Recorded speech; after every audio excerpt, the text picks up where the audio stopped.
اس موقع پر کوشان خان نے ایک گہری نگاہ چنگیز خان پر ڈالی، پھر کہنے لگا، خان اعظم، آپ کے جس قدر سالار یہاں بیٹھے ہوئے ہیں، ان میں سے جو چاہے میرے ساتھ تیغ زنی میں تباہ آزمائی کر لے۔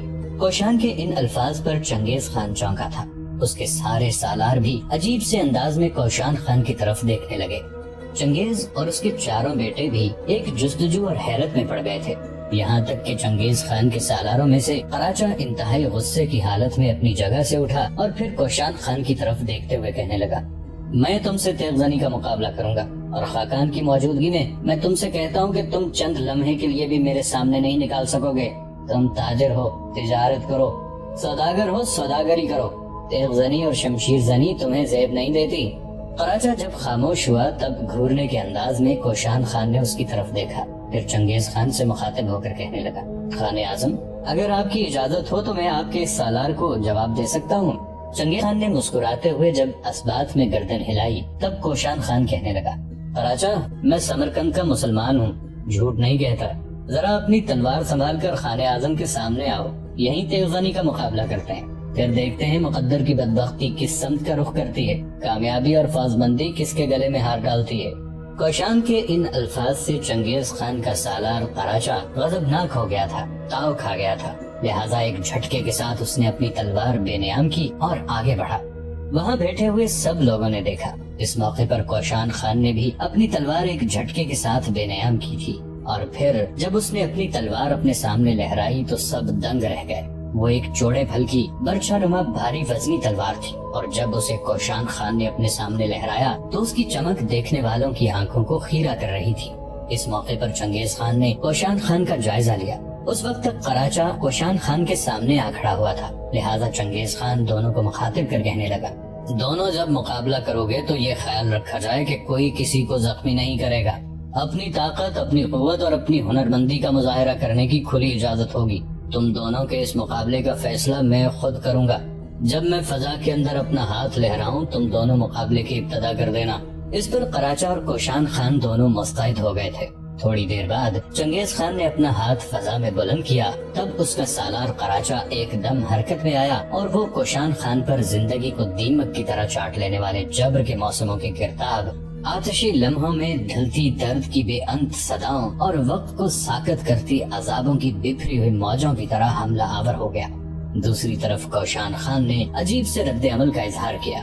وہ عجیب سے شوق سرفروشی، ذوق خود آگاہی اور نرغہ باطل میں ستاروں کی خوشگوار گردش اور کہکشاؤں کے دل فریب طلسم کی طرح پرسکون ہو کر قراچہ کے حملوں کو روکنے لگا تھا۔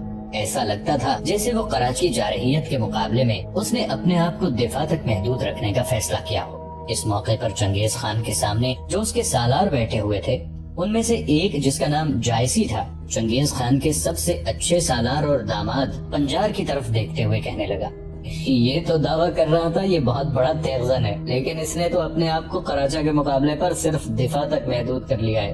اس پر پنجار، جو بڑے غور سے کوشان خان کی حرکات و سکنات کا جائزہ لے رہا تھا، وہ اپنے ساتھی سالار جائسی کو مخاطب کر کے کہنے لگا، جائسی، میری ایک بات یاد رکھنا، یہ سمرقند کا سوداگر کوئی عام تیغزن نہیں ہے۔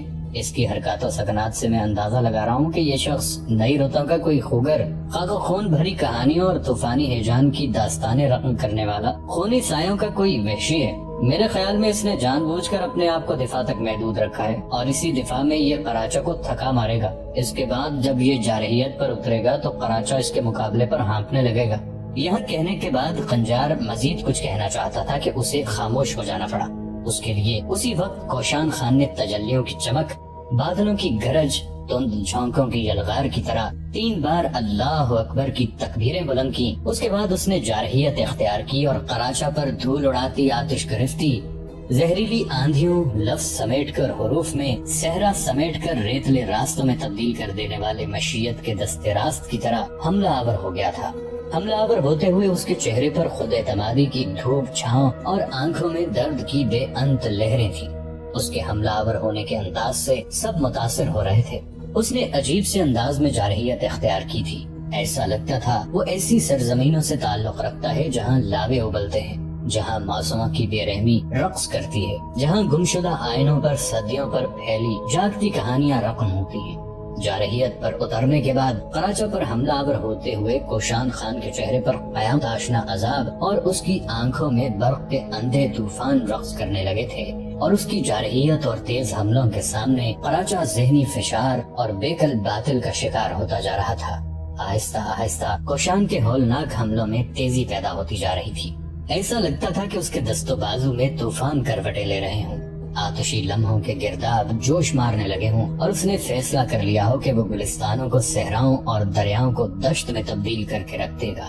کچھ دیر تک قراچہ پر تیز حملے کرنے کے بعد ایک موقع پر اس نے قراچہ پر اپنی تلوار برسائی اور اس کی تلوار کو قراچہ نے اپنی تلوار پر روکا تو کوشان خان ایک دم حرکت میں آیا۔ اپنا دایاں ہاتھ آگے بڑھا کر اس نے اپنا ہاتھ قراچہ کی پیٹی میں ڈالا، پھر ایک جھٹکے کے ساتھ اس نے قراچہ کو اٹھا کر فضا میں معلق کر دیا۔ کچھ دیر تک اسے اسی حالت میں رکھا۔ اس کے بعد اس نے آگے بڑھ کر بڑے آرام اور نرمی سے چنگیز خان کے سامنے ڈال دیا تھا۔ اس کے بعد وہ پیچھے ہٹ کر کسی غیر فانی شاہکار کی طرح کھڑا ہو گیا۔ کوشان خان کے ایسا کرنے سے چاروں طرف چپ اور خاموشی طاری ہو گئی تھی۔ کوشان خان بھی کھڑا ہو کر چنگیز خان کی طرف غور سے دیکھے جا رہا تھا۔ قراچہ کچھ دیر تک زمین پر پڑا رہا، پھر چنگیز خان کے کہنے پر وہ اپنی جگہ سے اٹھا اور اسی نشست پر جا کر بیٹھ گیا جہاں سے اٹھ کر مقابلہ کرنے کے لیے آیا تھا۔ چنگیز خان نے اس موقع پر ایک گہری نگاہ کوشان خان پر ڈالی، پھر اسے مخاطب کر کے کہنے لگا، تو نے جو کہا تھا اسے سچ کر دکھایا، تیرا کہنا درست ہے، تجھ جیسا تیغزن میرے سالاروں میں نہیں ہے۔ قراچہ کو زیر کر کے تو نے ثابت کر دیا ہے کہ آندھیوں کے مقابلے میں تو ایک بے روک طوفان، ہوا کے نرم جھونکوں کے مقابلے میں تو تلپٹ کر دینے والے بگولوں کی سی ہمت اور جرأت رکھتا ہے۔ دیکھ، میں نہیں جانتا تیرے کیا حالات ہیں، لیکن میں تجھے اپنے لشکر میں شامل ہونے کی دعوت دیتا ہوں اور یہ بھی امید رکھتا ہوں کہ تو انکار نہیں کرے گا۔ چنگیز خان جب خاموش ہوا تب غور سے اس کی طرف دیکھتے ہوئے کوشان خان کہنے لگا، یہ میرے لیے ایک سعادت ہے کہ آپ مجھے اپنے لشکر میں شامل کر رہے ہیں۔ یہاں تک کہنے کے بعد کوشان خان کو خاموش ہو جانا پڑا، کیونکہ چنگیز خان پھر بول اٹھا اور کہنے لگا، صرف شامل نہیں کر رہا، میرے لشکر میں تمہاری حیثیت ایک عمدہ سالار کی ہوگی۔ اب بولو، تم کیا کہتے ہو؟ جواب میں کوشان پھر بولا اور کہنے لگا، خان اعظم، میں پہلے ہی آپ کو بتا چکا ہوں کہ میرا تعلق سمرقند سے ہے۔ میں اپنے گھر والوں کو یہ بتا کر نہیں آیا تھا کہ میں خان اعظم کے لشکر میں شامل ہو جاؤں۔ میں نے آپ اور آپ کی سرزمین کے متعلق بہت سی باتیں، بہت سی کہانیاں اور داستانیں سنی تھیں۔ وہی کہانیاں اور وہی داستانیں اور ان کی کشش مجھے ان علاقوں کی طرف کھینچ لائی۔ میری آپ سے گزارش ہے کہ ایک بار مجھے اپنے گھر سمرقند جانے دیجیے۔ میں اپنے گھر والوں کو بتا کر اور اپنے گھر کے سارے انتظامات درست کر کے آپ کے لشکر میں شامل ہو جاؤں گا، اور ساتھ ہی میں آپ کو یہ بھی یقین دلاتا ہوں کہ اگر آپ ان دنوں کسی مہم پر نکلیں گے تو جو امیدیں آپ مجھ سے وابستہ رکھیں گے میں انہیں آپ کی خواہش کے مطابق پورا کروں گا۔ کوشان خان کے ان الفاظ پر چنگیز خان کے چہرے پر مسکراہٹ نمودار ہوئی۔ پھر اس نے اپنے چھوٹے بیٹے تولائی خان کو بلایا، اس کے کان میں کچھ کہا جس پر تولائی خان وہاں سے ہٹ گیا۔ تھوڑی دیر بعد وہ لوٹا اور ایک تھیلی نقدی کی لا کر اپنے باپ چنگیز خان کو تھما دی۔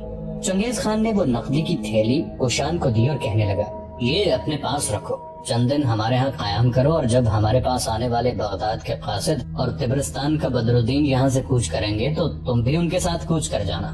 اس کے بعد خاموش رہ کر چنگیز خان کچھ سوچتا رہا۔ اس دوران اس کے چہرے پر ہلکا سا تبسم نمودار ہوا اور پھر وہ کوشان کو مخاطب کر کے کہنے لگا، کوشان خان، میں کوئی چیز چھپاؤں گا نہیں، میں نے تم جیسا عمدہ اور اچھا تیغزن آج تک نہیں دیکھا۔ قراچہ جسے تم نے زیر کیا ہے، جسے تم نے ہرایا ہے، میرے سالاروں میں بڑا عمدہ اور ایک نایاب تیغزن خیال کیا جاتا ہے، لیکن تم نے اسے بڑی آسانی سے زیر کر دیا، اور پھر جس طرح تم نے اس کے کمر بند میں ہاتھ ڈال کر فضا میں بلند کیا اور میرے سامنے ڈال دیا، ایسے طاقتور شخص کو ہمارے ہاں دیوتا تسلیم کیا جاتا ہے۔ میری ایک اور بات غور سے سنو، یہاں قیام کے دوران اگر میرے اس شہر میں جو زیادہ تر یورتوں، جھونپڑوں، چمڑے اور اون کے خیموں پر مشتمل ہے، اگر تمہیں کوئی خوبصورت لڑکی پسند آئے اور اسے تم حاصل کرنا چاہو تو اس کا انکشاف مجھ پر یا میرے داماد پنجار پر کر دینا۔ وہ لڑکی کیسی ہی صاحب حیثیت کیوں نہ ہو، اسے تم سے بیاہ دیا جائے گا۔ یہاں تک کہنے کے بعد چنگیز خان پھر رکا، اور اس کے بعد اس نے اپنے داماد قنجار کی طرف دیکھا اور کہنے لگا، قنجار، کوشان خان کو اپنے ساتھ لے جاؤ، اسے کسی اچھے اور عمدہ یورت میں ٹھہراؤ، جب تک یہاں قیام کرے اس کی تواضع اور خدمت میں کوئی فرق نہیں آنا چاہیے۔ چنگیز خان کے یہ الفاظ سن کر قنجار حرکت میں آیا، آگے بڑھا، کوشان خان کا ہاتھ اس نے پکڑا، پھر کہنے لگا، تم میرے ساتھ آؤ۔ کوشان خان چپ چاپ اس کے ساتھ ہو لیا۔ دونوں مختلف چمڑے اور اون کے خیموں اور یورتوں کے اندر سے گزرتے ہوئے آگے بڑھنے لگے تھے۔